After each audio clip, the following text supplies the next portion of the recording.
Then we have, I'll move us on this side of the screen. Yep. Now we have the practical implications of the tail. So here we have an image of someone on the therapist's couch, Mm-hmm. and a therapist trying to take notes based on what the person is trying to explain to them, try to communicate and Mm-hmm. heal.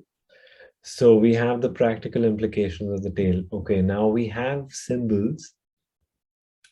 We have a tail. Something happens. It's a perennial tail. It's there are symbols, and we can relate to them on some level because they speak to the unconscious, and it's part of the collective unconscious. So everyone can relate to the universality of the symbols. The universality of the symbols is relatable for everyone. That's what makes it universal. Mm-hmm. But the subjectivity of it, how does it essentially map out on my own birth chart according to my own Rahu Ketu? As I said, like sometimes we're giving more Amrita to the demons, or sometimes we find halahal, the churning happens, and we find this poison come out of us, and there's no one to swallow it. Mm-hmm. And you find like there's a Shiva in your life who swallows it and is holding the poison here, and they're having energetic breakdowns because what came out of your consciousness and was transferred to their consciousness. Wow. And they're not Shiva, so they're suffering. Right. And you need to find out where that halal has been put, and you need to seek how to dissolve that halal, right? And or you can find like there's a wish fulfilling cow somewhere in your life. So your dad can be extremely rich, and you'd be like, oh, that he's my kamdhenu. Right. Like whatever churning happens in my life, I have this wish fulfilling cow. Whatever I say gets presented, and then you need to you need to take care of the cow. Mm-hmm. You need to be grateful for that. You need to acknowledge that oh, there is something there that I've gotten. So each of these symbols can be directly worked with. You can have Chandra.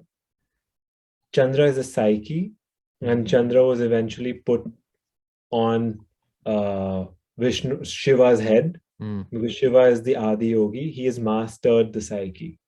Mm-hmm.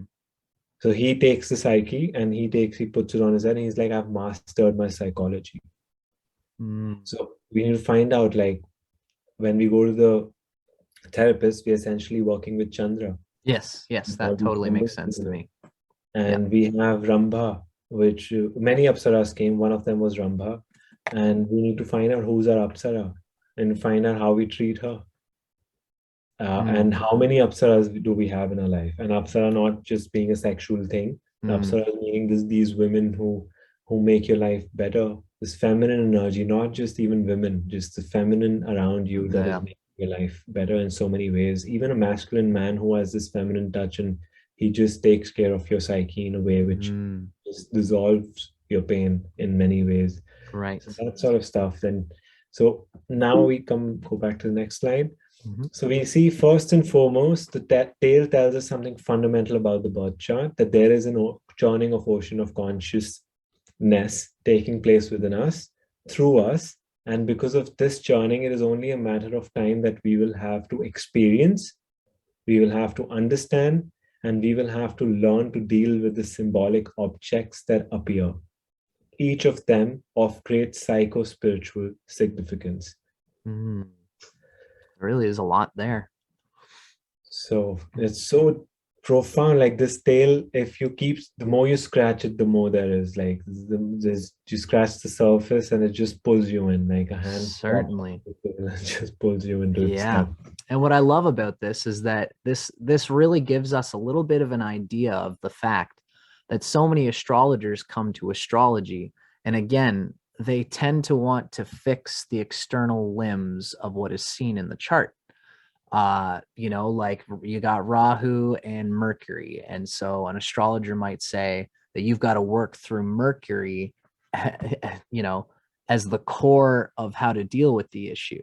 But what this is kind of giving us an idea of is that there's a whole systematic understanding of the human psyche in the mythos of literature that goes beyond just the astrological, which if we tune into it, and when we're working with a therapist is an arbiter of human consciousness, and human consciousness is in these tales. So we can see that we have to work through all these other symbols in a very practical, grounded way with a therapist or with an informed person in order to have what we need to deal with that Rahu Mercury conjunction or whatever it might be, or the weak Rahu Lord or what have you.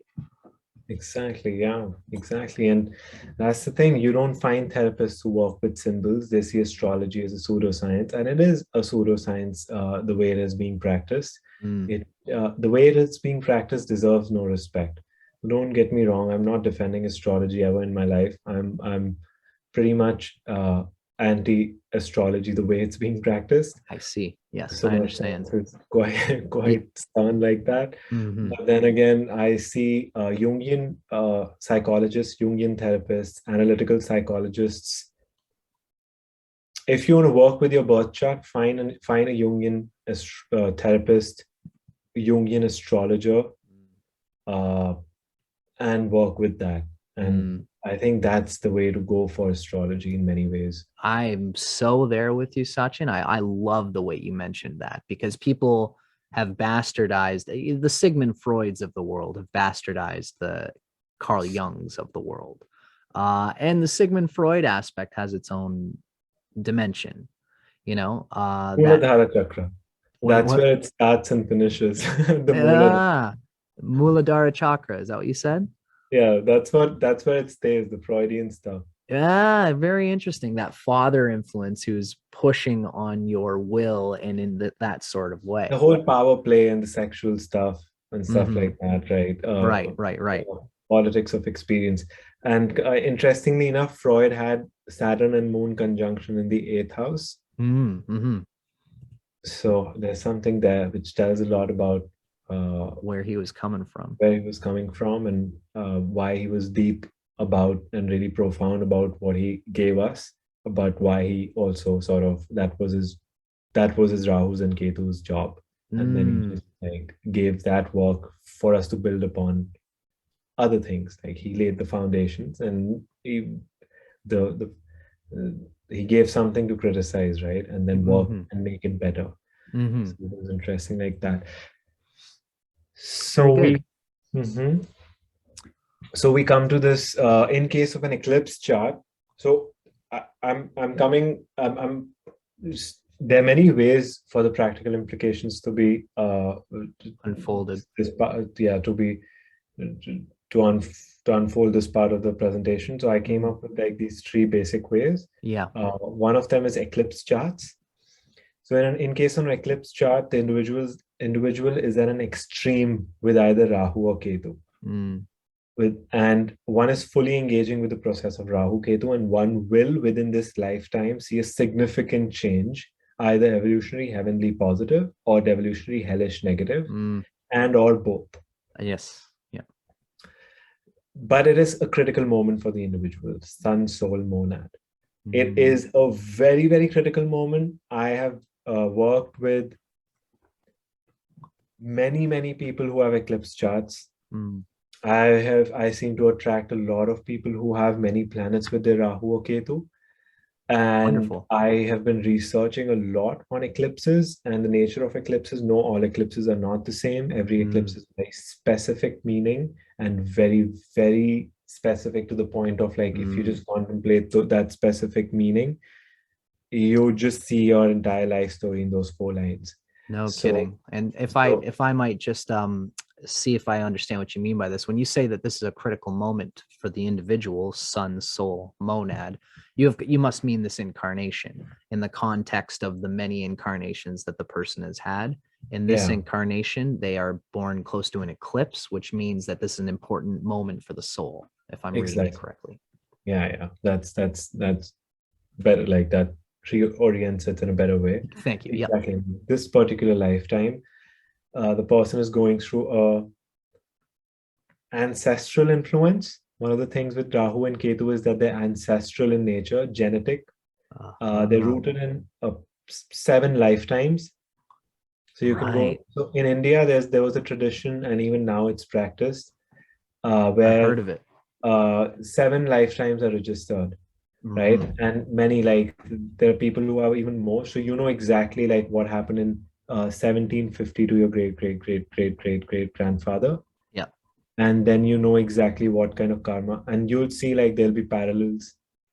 You are your own ancestors. So we Right. are incarnated as our own ancestors, and we Right. are We are. bearing the burdens of our own past karma. So this is very clear in India. Mhm. And Mhm. now it's being lost like madness. Like these traditional people who even keep these books, their sons and daughters are like moving to like modern society, so they're not really keeping those books and what it takes to like keep them, and people don't pay them enough and stuff Yes. to organize these works. So there's a real lack there. But with eclipse charts, you see if the person is going through a Rahu sort of eclipse, the life is extremely uncertain, very dynamic, and off the charts kind of experiences. Person goes through off the charts experiences. Good way to Whenever put you it. have too many planets with Rahu or Ketu, there's a there's something very, very complicated happening in the psyche, and it really needs to be dissolved whenever it comes up, because that's your base state, that's your standard state. Mm. Like if you live life unconsciously, that's the lower limit, that's where you fall into. If you're unconscious, that's where you are at.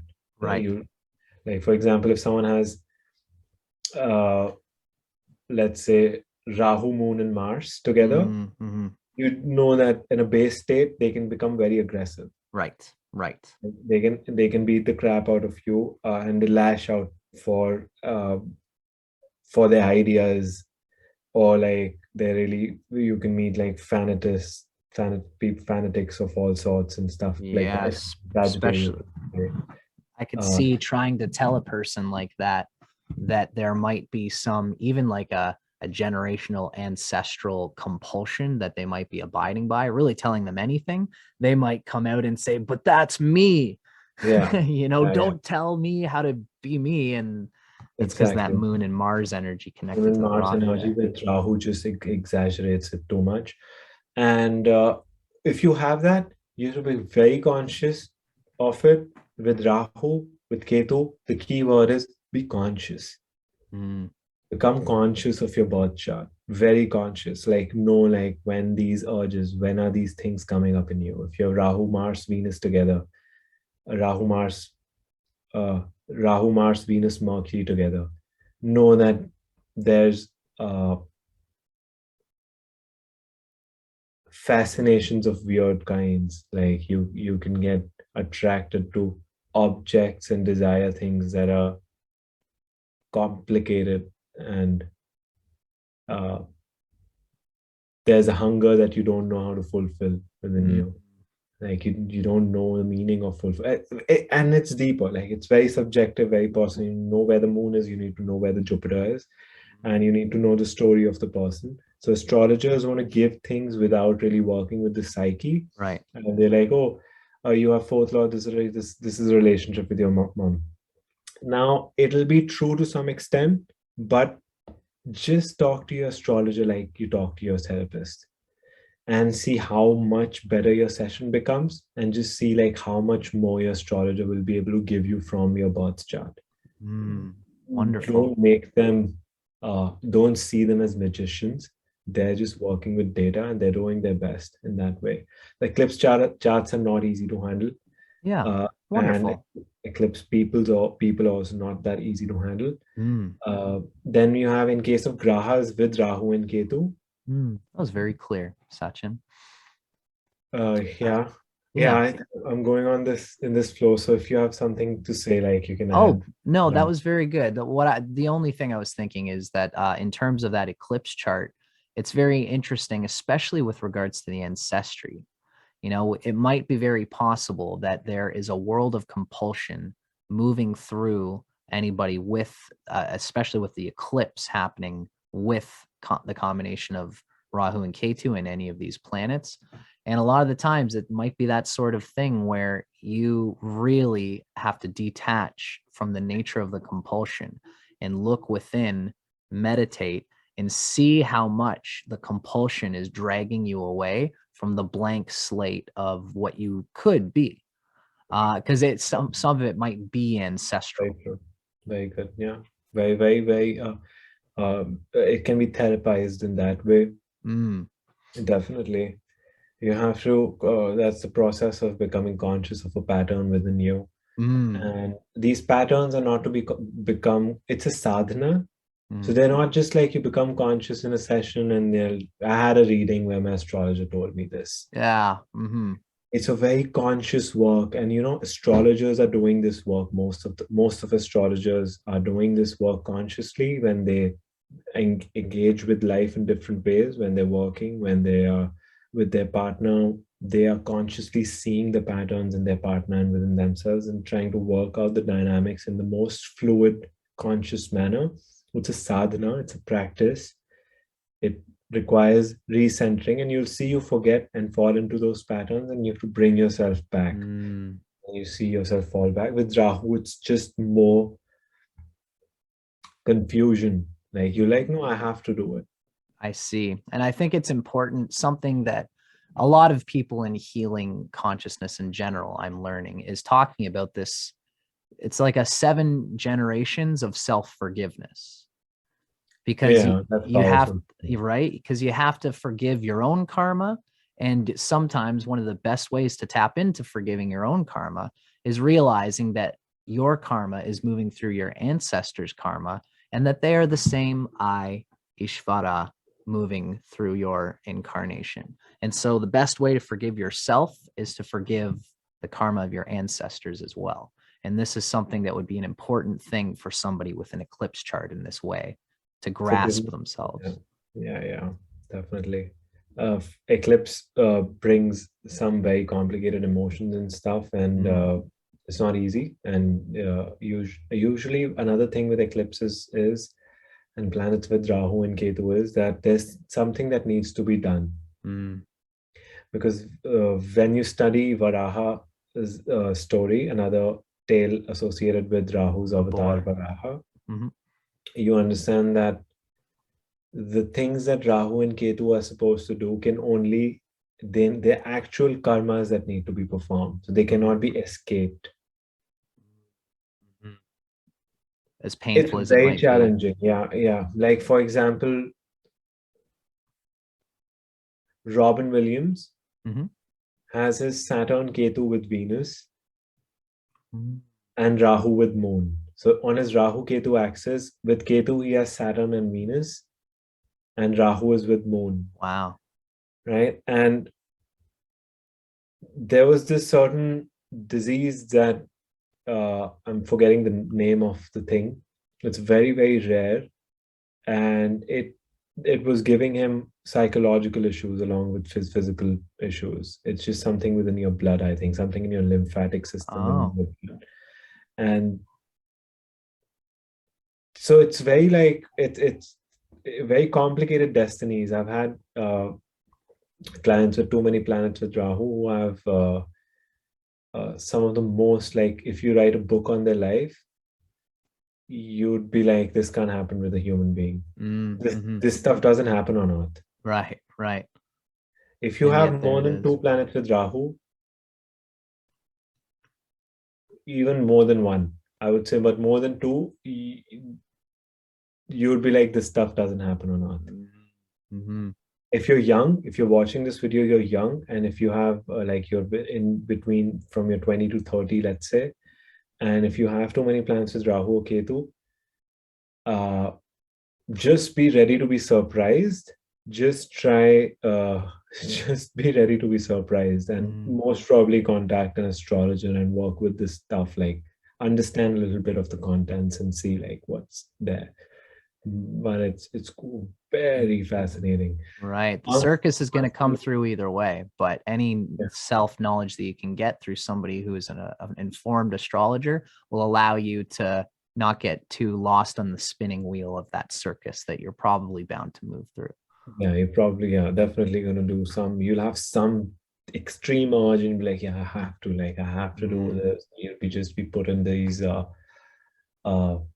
circumstances where you're locked into the circumstances in a certain way, where you just have to do that thing in that way. That's the only way left for you to deal with it. Yep. Like I've seen like planets, too many planets with Saturn and Ketu, and you just have this stuck karma with something in your life. Right. You're You just have to locked deal in. with it, You especially have with to deal Saturn. with it, especially with Saturn. Saturn Ketu, especially with Saturn Ketu. Gotcha. Yeah, for sure. Saturn, yeah, it's so that's very Saturn Ketu moon is like extremely painful. Extremely painful. Saturn Rahu moon can be very painful too. And I It's suppose that these really, the axis of the houses and the house cusps that this is moving through will usually be involved in whatever is the planetary configuration, you know. I find that a lot of the times, for example, if I'm working with someone who has K2 in the first house, and then let's say Rahu in the seventh house, and the person might have, let's say that if Rahu is taking on Moon and Saturn in that case, then there might be an extreme difficulty with Rahu, Saturn, and Moon in the seventh house. Might be very difficult to have to move through marriage. But 100%. you might be finding that you almost won't be able to survive without doing that. As painful as it might be, you might be someone who's never wanted to partner with someone in that way, never thought that you could, and there's internal ego malfunctions that you didn't have the proper training as a young person pre-puberty and then in puberty to feel capable of dealing with the issues related to marriage, and for some reason you were thrown into it. I'm sure in India there's a lot of arranged marriages that give this experience. Oh, for sure. 100%. No kidding. Very good, very powerful example. Very why I said powerful is because it's a very painful and like extreme example. Rahu and Ketu in the 4, 10, 1, 7, like first house, seventh house, fourth house, 10th house axis is just very difficult to deal with. Rahu in the seventh house will give you your evolutionary process is to learn how to relate to others and not always be wanting to depend on oneself. Right. So Ketu just wants to depend on itself for the first house, and Rahu in the seventh house would always put you in situations where you're supposed to, you just depend on the other person. You need other people so that your first house can find that security that it's seeking. Right. That's a good way to put it. And of course, Vishnu is not doing it for no reason. There must be something good that you need to gain from that Rahu in that seventh house with those other grahas. That's the perspective that Jupiter and Venus brings. Brings.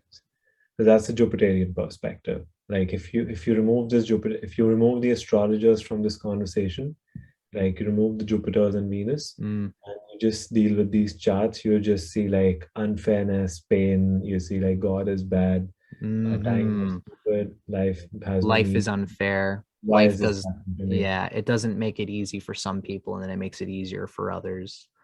So Jupiter and Venus give us that understanding, which make it workable. Venus gives us that comfort of knowing the world for what it is, the laws of the world, the politics of experience, the choice and consequence thing of Libra, value and resourcefulness of Taurus, plus Venus itself, what it is, the planet of devotion and all these things.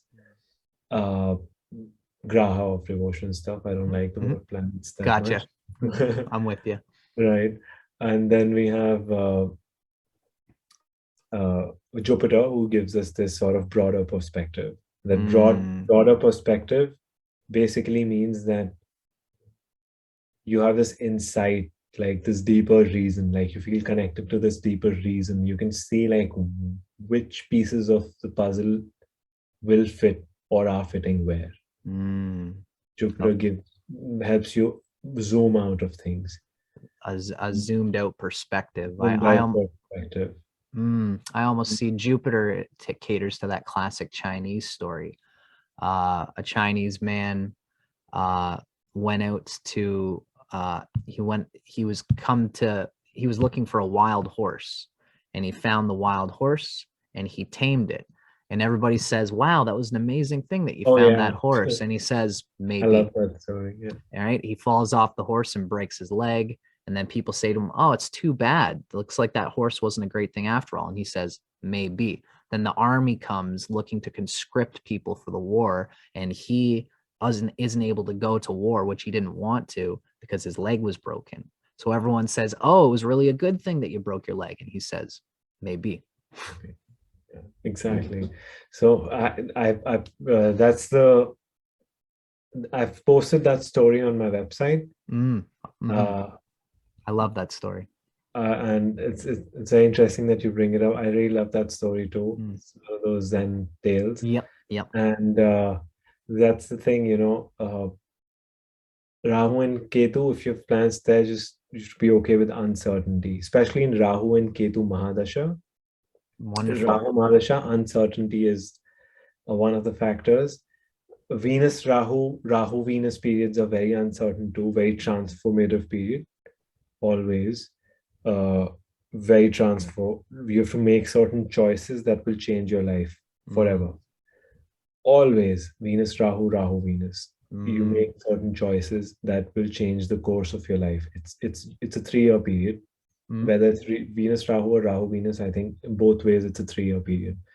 Ketu Mahadasha, as you said, you put it very nicely. One has to be okay with wandering, like not knowing. I don't know what you had said, but it was very profound. See if I can think of it. Something you said, like with Ketu, you just go into the space of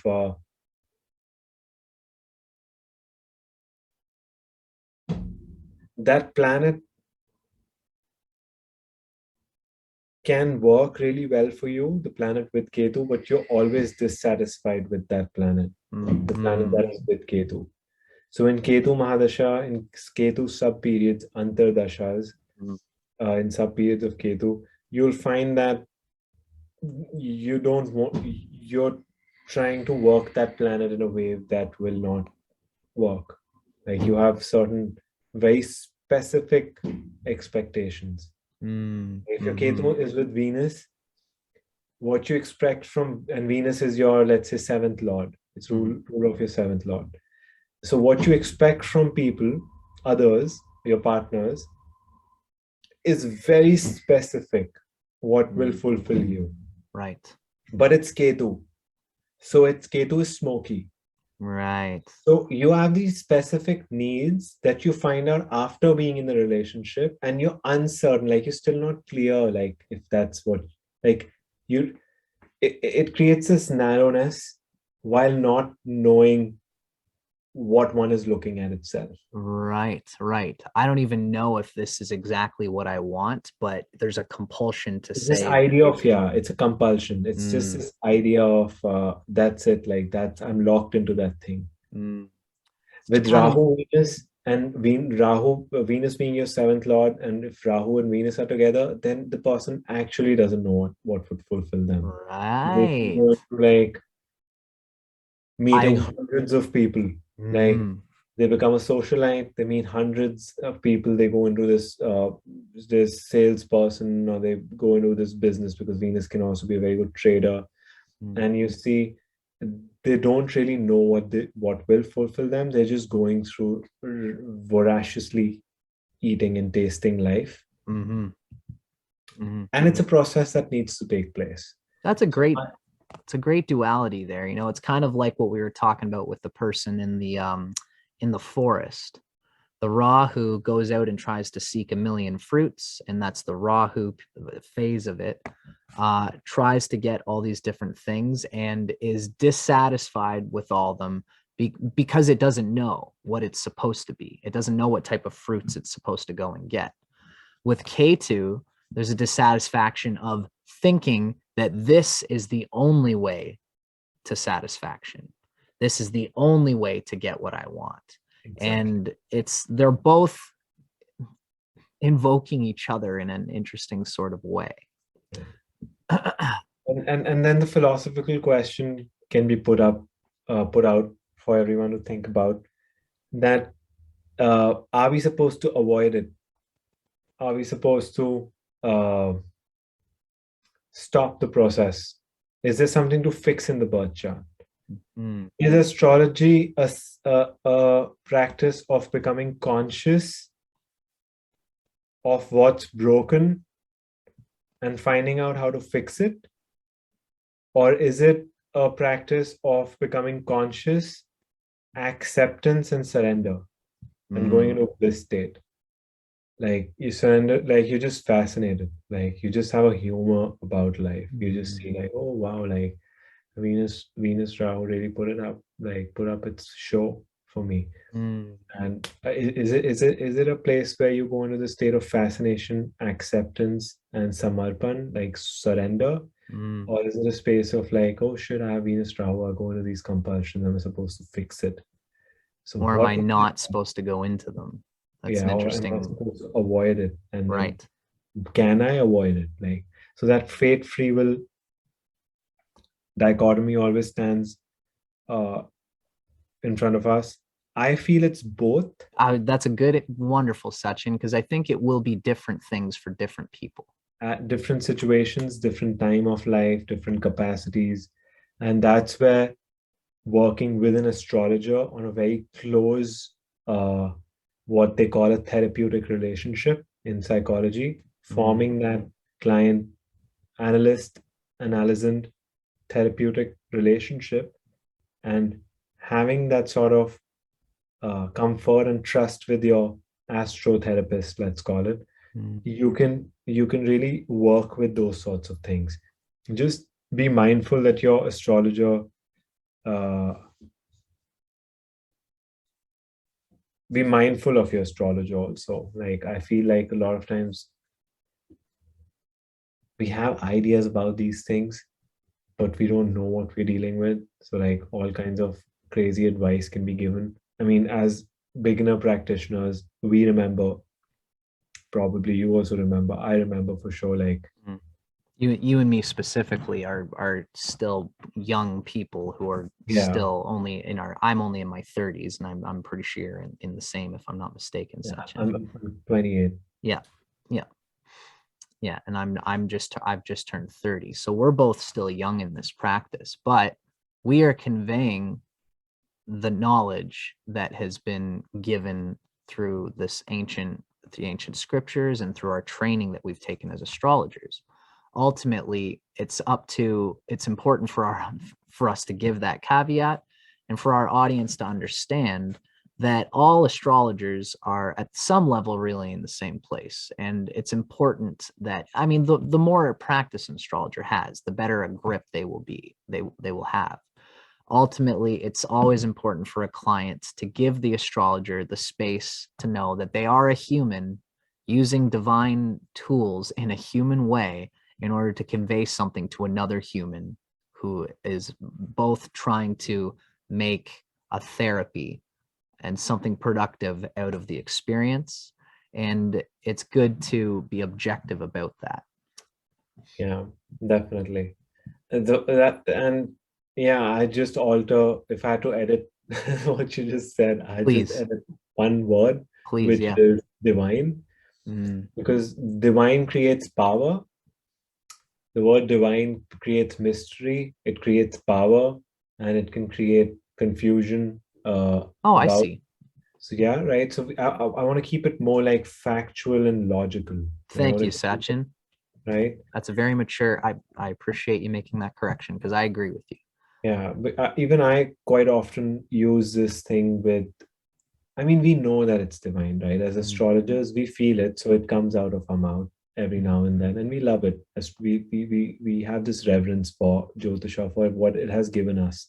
But when it comes to very practical, specific work, you just see astrology as, and it is actually also in one way, a very factual, logical thing that once you start getting, if you start directly perceiving it, if you start getting pratyaksha, if you start getting this direct experience of astrology by studying it and working with an astrologer, you'd start,